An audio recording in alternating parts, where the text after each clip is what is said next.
Aš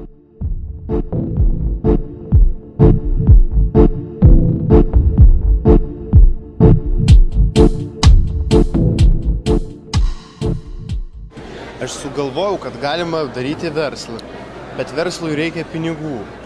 O iš kur man galima gauti pinigų daug ir greitai? Iš sezoninio darbo užsienyje. Jūs galite bandyti, tarkim, žemės ūkyje, padirbėti 2-3 mėnesius, tarkim, Olandijoje arba Danijoje. Aišku, sunkus fizinis darbas. Reikia daug raumenų. Taip, reikia stiprybės, bet galite per greitą laiką užsidirbti daug. Arba, jeigu, tarkim, norite pasireikšti, labai esate aktyvus ir nenorit tam žemės ūkyje, tarkim, norit kažką išreikšti save, vėlgi, sezoniniam darbui galite rinktis Italiją arba Ispaniją viešbučiuose.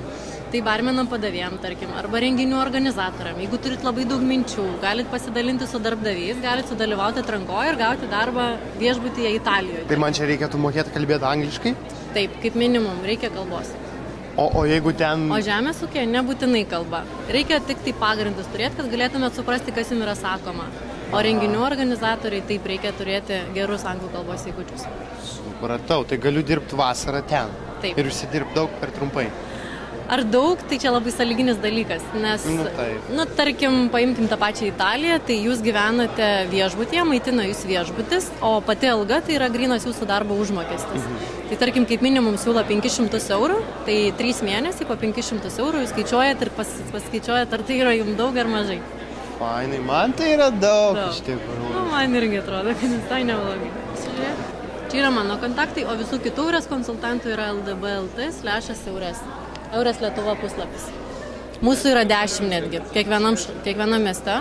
Galim papasakoti apie visas šalis. Ir čia manęs neparduos kaip Buratino, ne? Ne, neparduos kaip Buratino. Tai bent jau legalūs darbdaviai turi būti, kad galėtų skelbti savo darbo vietas. Turi būti registruoti savo šalyje, mokėti mokesčius.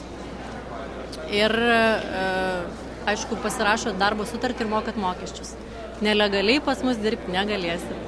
Gerai. Turėsi dar ir mokesčius susimokėti kiekvienoje šalyje. Gerai.